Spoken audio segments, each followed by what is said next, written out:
ni foli k'aw ye k'aw ka bɛɛ lajɛlen tɔgɔ la an bɛ kɛnɛ min kan nin ye i y'a faamuya bala kunnadiya kɛnɛ de don ne nisɔndiyalenba de jɔlen filɛ nin ye a fɔra an ɲɛna don min k'a fɔ autorité de transition mɔgɔ y'a ŋaniya ka na terrain dama dama réhabilité kati yan ko kɔkɔ nin b'a la a diyara an ye kosɛbɛ wa ne yɛrɛ tun hakili la sa k'a fɔ an bɛna ɲɔgɔn ye pour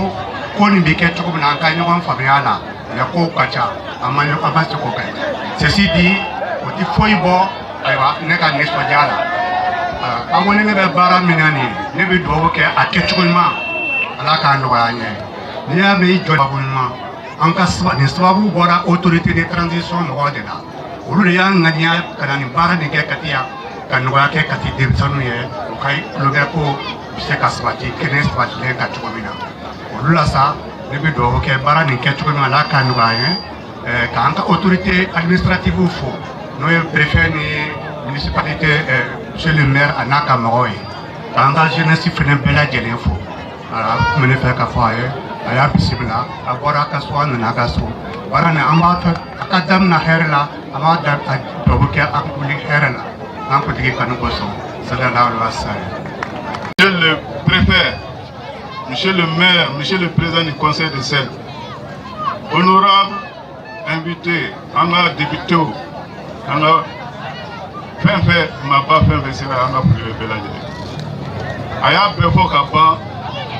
ne nisɔndiyalen don, n sewalen don, ala y'an garijɛgɛ don ɲɛmɔgɔ minnu na nin ye, ɲɛmɔgɔ kunnandiw don, ɲɛmɔgɔ barikamaw don. O de b'a to an bɛ ka hɛrɛ sɔrɔ Kati yan, an bɛ ka kunnadiya sɔrɔ Kati yan, an bɛ ka lafiya sɔrɔ Kati yan. Hali bi ala ka jamana ta fanga di Asimi président Asimi n'a ka jama ma ka fanga ta fanga di an ka ministres bɛɛ lajɛlen ma. Hali bi transition ala ka ɲɛ ka d'a ma k'a bɛɛ fo a bɛɛ ka dugawu kɛ Mali ye ala ka Mali bɔ nɔgɔ la ka Mali bɔ sɛgɛn na. minnu tanyana la k'u fara jɔn mun na du kan an minnu b'u kɛ ala ka sija ani kɛnɛya d'an ma. An bɛ denmisɛnninw ka kɛnɛ min kan nin kɛnɛ barikama don k'a ɲini a ka kuloma jɔ Kati ville garnison Kati jeunesse an ye san 10 kɛ première division na monsieur le maire tun y'an ka président ye. An taara contre le jeliba san'an ka taa an sera filɛlikɛla dɔ fɛ o ko n'an sera terrain na mɔgɔ si kana kuma si fɛ hali ni fɛn fɛn tugura min na a kana kuma an si ma kuma si fɛ. An balimakɛ dɔ tun bɛ jeliba la ko Seba Sangare ala ka hinɛ la o nana fɔ ko Katikaw an ɲinɛna anw nɛn ko Kati ye wa o fɔ de Katikaw dusu ka bon Katikaw ye o neni. Donc an ye ballon ta an batira 3-0. Kɔkɔkaw anu la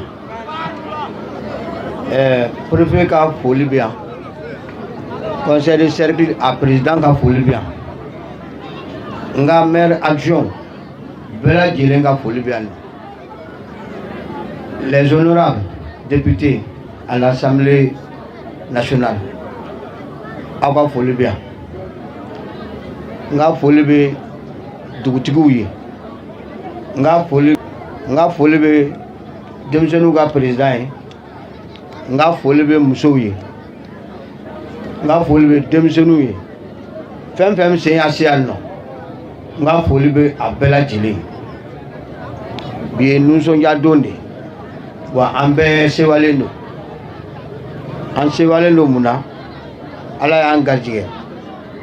ala ye Kati garijɛgɛ a fɔra yan nɔ min ye n kɔn sisan terrain dama dama de bɛna labɛn effectivement a daminɛna ni Malibugu ye bon bi an bɛ Kati kɔkɔ ta kan Kati sanafara ta bɛ yen Kati kura fana ta bɛ yen nɔ n'o ye terrain plat ye donc jɔn de kɛra sababu ye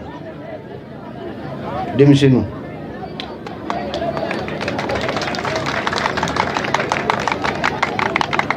de kɛra sababu ye ka tila ka na bonya da an kɔrɔ amuni autorité angongo baranyana ni ala sonna adon ambeke keneka nga talen yefe ango ka la jefana ka ansindo doni akola parce que a fengale de binadi amma mais nous en era sindo kola en fana be se ka fendo fo ulute munu kalama donc anyo fouye anya fouye fana bolontan tiedo akai nga femera fana be no kati mo be fem na kosobe ngo jiko bola ngo goudron ko bola ngo éclairage public ko bola ngo kan dema ola kosobe wa o la du dia ko ni ala sonna o ba ko kan o fana hakli ayi ni hakli ayi chugumna kulu fana hakli ayi tin donc ni ala sonna o ba la je ka goudron ko fana la je ambulu ka éclairage public ko la je ambulu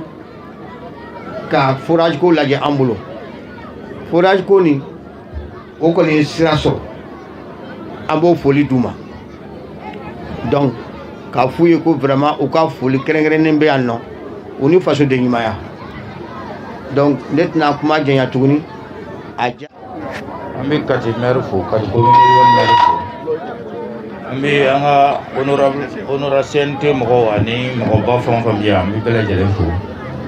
amanga service technique anga baraka nyom ani anga service sécurité mo wa mo anga fo le suma anga dugutugu biya ambu fo amu wala nyimando anga dina nyemo biya ambu fo anga muso nyemo biya ambu fo anga dumisenu dia la jeunesse ambu fo amu wala nyimando commission bi volontaire ko kuna transition demain anga fo le suma ambu wala nyimando ambi kati ko plein mo ko be fo ambu wala nyimando donc ni doma mais ama balana parce que depuis amna dash ka kuma do fo depuis président de la transition si kuma anyini kakati autorité anu ka nyoye ado neni président du conseil ani kati maire a reso ko anyini nga au fait anga muga kati ango kati am fa kati dumisanu ani kati muso wa u deme na lu deme parce que deme damne dumisanu muso de la donc fa ya mais anga sebenke anga chama abisu deme tugumna au hakila dama donc ay sebenki ke ay président la bara la président du conseil ay sebenke a chama nakla na hakili bala wakati ay nyaman cheke atabulu nyaman chera kati ro chama na donc bara u damnati ma ko aba aklito musula kosebe ani dumisanu donc c'est pourquoi ni akila banu nanana fokana ala ke anga dumisanu do fana akili soro ka ko be transition deme ni volontaire donc kono ay haklu jababo ay ka fo volontaire nyana matikati donc foka volontaire ni mambe ke fo terrain kadlande donc o fana dumisanu ni soja dumisanu nyene je dumisanu préoccupation so donc kono we terrain woro takati kuwa terrain woro blanc donc ala ni terrain ala kati ko derejege do ta o baraina donc c'est pour vous dire que ambi transition présent faut aller ça akli ngona ça veut dire que ay moko baye moko mba akli to a baraka nyona duma moko la parce que chama mi ni moko so wa ko duma moko ti fen mais ala aye moko mi saka deme bi akli ni mana o e krefe moko le o sigi nyoy donc akli to na donc enfin ba nyina aw fe afara akli to la pour ka ma saka deme baram ba bolo donc kono na ambi terrain deme mais ay kushi fla ununta ama ni kene ama profiter ka fo anya yo kushi fla fana kati du ko no kushi fla de benende ko sebe fanga fo para na nyem ko fanga fendo fo donc olu deme mawo bi demande la bi ko sebe donc ama profiter ni kene ka fuye anga dumusanu ka fara nyoko ka nu fara la nyoko ka akli fon fena no e barako e no e u demeni ko e nakla nyemgo bu hakli tula ko sebe menan tora amu bo krefe na amita par clan kata mo fo utidana mod ma daila se ka fendima donc amu fuye u ka ni e ko jon nga ke u ka fara nyoko ka u tega di nyoko ma amani ni kati muso fana fe u ka fara nyoko ka ke kele opportunité caman bɛ yen a caman bɛ se ka di musow ma bi mais parce que an yɛrɛ y'a ye k'a fɔ muso damadɔ b'an cɛ la non seulement n'u donna ko dɔ la a bɛ ɲɛ an yɛrɛ balimamusow bɛ yan n'o ye Dala Makalu ye ani Adamu u cɛsirilen don an yɛrɛ b'a ye an b'a ye u ka baara kɛcogo la u cɛsirilen don u bɛ ka fɛn caman kɛ ka ti cercle mɔgɔw ye donc na exemple ta olu fɛ an fana ka k'olu ɲɔgɔnna ye mais pour que mɔgɔw fana ka d'an ka sɔn an ye ka baara k'an ye fo an ka fara ɲɔgɔn kan an b'a ɲini Kati muso bɛɛ fɛ musokɔrɔba ni denmisɛnnin u ka fara ɲɔgɔn kan u ka Katikaw dɛmɛ pour que gɛlɛya min bɛ Kati musow kan u ka bɔ a kɔnɔ parce que u ye fɛn caman fɔ an ye fɛn caman fɔ k'a fɔ u bɛ se ka kɛ n'o ye safinɛ dilanw ni fɛn bolomisɛn baara caman ye mais pour que an ka se k'u dɛmɛ pour que an ka se k'u dɛmɛ f'u ka fara ɲɔgɔn kan n'u ma fara ɲɔgɔn kan a bɛ kɛ baara ye donc an b'a ɲini u fɛ an ka diinɛ ɲɛmɔgɔw bɛ yen an b'a fɔ u ka fara an kan u k'u wele ka kuma u fɛ u ka fara an kan u k'u wele ka kuma u fɛ pour que musow ka se ka fara ɲɔgɔn kan pour que u ka se ka anw yɛrɛ dɛmɛ an ka baara la kosɛbɛ kosɛbɛ sinon an t'a dɔgɔya ala ni réunion ɲɛnɛmaw bɛ yen n'a fɔra ka musow wele an bɛ jɔrɔ parce que ni dɔw wele u b'a fɔ ko i bɛ nin dɛmɛ ka nin to yen donc a ka gɛlɛn donc an bɛ kɛnɛ mun kɛ kɛnɛ barikama don donc an bɛ transition mɔgɔw fɔ an bɛ a f'u ye halisa u k'u hakili to Katikaw la k'u hakili to Kati développement la a ka ca ala fɛ an tɛgɛ bɛ ɲɔgɔn bolo an bɛ hamina mun kɔ n'ala sɔnna n'o ye Mali taaɲɛ ye Mali basigi ye n'ala sɔnna a bɛ ɲɛ an tɛna kuma janya kosɛbɛ an bɛ bɛɛ lajɛlen fo bɛɛ ka nani na mɔgɔw nana hɛrɛ la cogo min ala k'u segin hɛrɛ la. aw n'u la aw ni ce aw ka nali la nin kɛnɛ sanuyanba in kan wulada na kuma tɛna na janya parce que nisɔndiya dɔrɔn de b'an bolo o nisɔndiya ye mun ye an ye diɲɛ mɔgɔw wele an ye kumakan kun fɔ o lawaleyali k'aw wele k'aw k'o seere an b'o kɛnɛ de kan ne hakili b'a la a bɛ waati kunkurunin bɔ Kati jeunesse bɛɛ la farala ɲɔgɔn kan ani musow ka farikolo ɲɛnajɛba dɔ boloda Kati quartier 13 ni ɲɔgɔn cɛ n'an ko ma ko Supercoupe soutien à l'armée et à la transition a kɔnɔna la an ka laɲiniw tun b'an bolo laɲini minnu n'o bɛ tali kɛ k'a fɔ an bɛ ka transition de soutenir an bɛ k'an ka sɔrɔsiw soutenir parce que an bɛ sɔrɔsi dugu de la n'o ye Kati ye o hukumu kɔnɔna la an y'a laɲini n'an bɛ ɲɛnajɛ kɛ ɲɛnajɛ min n'a bɛ Katika bɛɛ fara ɲɔgɔn kan n'a bɛ se ka jama fara ɲɔgɔn kan ka se ka laseliw kɛ laseliw bɛ tali kɛ mun kan a bɛ bɛn ko fɔ a bɛ kɛlɛɲɔgɔnya ko fɔ a bɛ bolodiɲɔgɔnma ko fɔ a bɛ bɛɛ lajɛlen invité ka fara ɲɔgɔn kan i b'a fɔ mɔgɔ kelen ka se ka jɛ ka transition soutenir ka transition in jukɔrɔma don pour que an bɛ se ka fɛn ɲɛnamaw sɔrɔ a kɔnɔ Mali yɛrɛ bɛ se ka taa segin kura min kan n'o bɛ kɛ an bɛɛ ka hɛrɛ sɔrɔ sababu ye ani an ka siniɲɛsigiw ye o hukumu kɔnɔna la an ye nin hakilina ninnu ta o ye hakilina belebele hakilina kɛrɛnkɛrɛnnen minnu tun b'a kɔnɔ o de tun ye k'a fɔ laɲini dɔw bɛ kɛ a kɔnɔna la n'an ko ma k'an bɛ plaidoyer kɛ ka terrain balontan terrainw ɲini Kati ye ka ɲɛnajɛ kɛ kɛnɛw ɲini Kati ye ka sira dɔw ɲini Kati ye ka jiko dɔw ɲini Kati ye ani Kati ka autorité bɛɛ lajɛlen bolo faralen ɲɔgɔn kan ka kɛ kulekan kelen ye ka se an ka jamana ɲɛmɔgɔbaw ma vraiment o laɲiniw ma se ka sabati Kati kɔnɔna na ne bolo bi an b'o waleyali dɔ kɛnɛ kan kɛnɛ min ni a wasara ni aw bɛɛ ka présence ye yanni nɔ. Kati conseil communal de la jeunesse an bɛ nin initiative an b'a a fo wa an b'a a accompagner jusqu'à ce que a ka kɛ réussite ye o fɛnɛ tɛmɛnen ka bɔ yen an ka autorité minnu ye an dɛmɛ pour que Kati bɛ se ka ɲɛ sɔrɔ ninnu baara ninnu na parce que ni ko an ka autorité bi an ka autorité de la transition minnu ye wulikajɔ kɛ pour que Kati bɛ se ka ninnu terrain ninnu rénovation sɔrɔ an b'u fo an b'a yir'u la fɛnɛ k'a fɔ Katika jeunes bɛ yan jamana in kama wa Katika jeunes bɛ yan pour que k'u accompagner fɛn fɛn ye jamana jɔli baara ye Katika jeunes b'o kɛ wa an b'u accompagner o la o tɛmɛnen ka bɔ yen n'i ye farikolo ɲɛnajɛ ta bɛɛ lajɛlen b'a dɔn kɛnɛya sababu dɔ dépanner no farikolo ɲɛnajɛ la wa farikolo ɲɛnajɛ a kɛbaga n'i y'a jɔ 100 o 100 a 80 o ye jeunes ye. Donc ni nana k'a fɔ k'i b'an ka farikolo ɲɛnajɛ kɛnɛw olu labaara o tɛ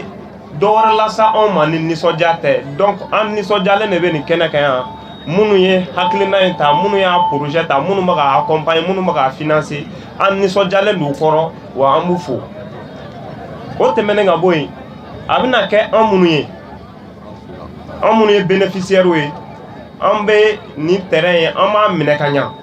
An ye Malibuguta ye a baara kɛra cogo min na a diyara an ye wa ni min bɛna kɛ yan kɔkɔ a diyara an ye wa an b'a minɛ ka ɲa. Min bɛna kɛ fɛnɛ quartier tɔw la fɛnɛ an b'u accompagner a la wa n'a a terrain baara kɛra fɛnɛ a bɛ se ka laminɛ ka ɲa cogo min na an ma engager pour que a bɛ se ka protéger ka ɲa. O de la an bɛ an ka autorités fo minnu ye baga an accompagner ani minnu sera minnu ma se an bɛ bɛɛ lajɛlen fo Ala ka a tɔ ɲa ka da an ma. Merci bien. Abdallah Mahalou Mamdou Sende wani nisɔndiyalen de don n'i ko ko ɲagalibagatɔ ka tasuma minɛ ko n'a daji b'a faga dunji b'a faga donc ni a fɔra ko an ka terrain ninnu bɛ tan tɔ a mɛnna donc l'autorité la transition donna ka taa terrain ninnu an ka denmisɛnninw ma n'u ye k'u ka ɲɛnajɛ ɲɔgɔn ye donc o ye nisɔndiyaba de o ye kunnawoloko de ye an bolo folikan min bɛ ne bolo ka se autoritéw ma o ye de halisa u k'u timinanja denmisɛnninw ani musow k'u dɛmɛ donc an b'u fo waliɲuman dɔn k'a yir'u la ko an b'u kɔ bi an b'u kɔ sini ni action ninnu a diyara anw ye a bɛnna ka tɛmɛ a bɛɛ ma. Ok, an bɛ bɛɛ lajɛlen fo an bɛ elvesir caman an b'i fo i ka lasaliko ɲuman na ne tɔgɔ Bari Sidibe Kati n bɛ wele ko Barta. Donc an kɔni terrain ko in fɔra ɲɛna a bonyara ma an bɛ bɛɛ lajɛlen fo an ka autorité transitoire an b'u fo u ka nin wale ɲuman na ka ɲɛsin Kati ma. Ne sigiyɔrɔ bɛnnen bɛ Farada la mais ni ne kɔkɔ yan bi c'est à dire ko min kɛra ka ɲɛsin an Katika jeunes ma a bonyara ma bi a bonyara ma sini hali sini an b'an ka autorité bɛɛ lajɛlen fo an ka autorité transitoire an b'u fo vive la jeunesse malienne vive la jeunesse de Kati. Merci. Ni bɛ ne bolo yanni ka kuma n bɛ foli bila an lajɛbaga bɛɛ lajɛlen ma mɔgɔ mɔgɔ bɛ k'i kɛlen k'i cɛsiri Mali taaɲɛ la n bɛ bɛɛ lajɛlen fo bon n bɛ min wele min da ka ɲɛsin Kati jeunesse ma terrain bɛna d'aw ma a k'a minɛ ka ɲa parce que wari de donna la ni wari donna fɛn na a kɛra cogo o cogo an ka minɛ ka ɲa pour que a bɛ se ka mɛn.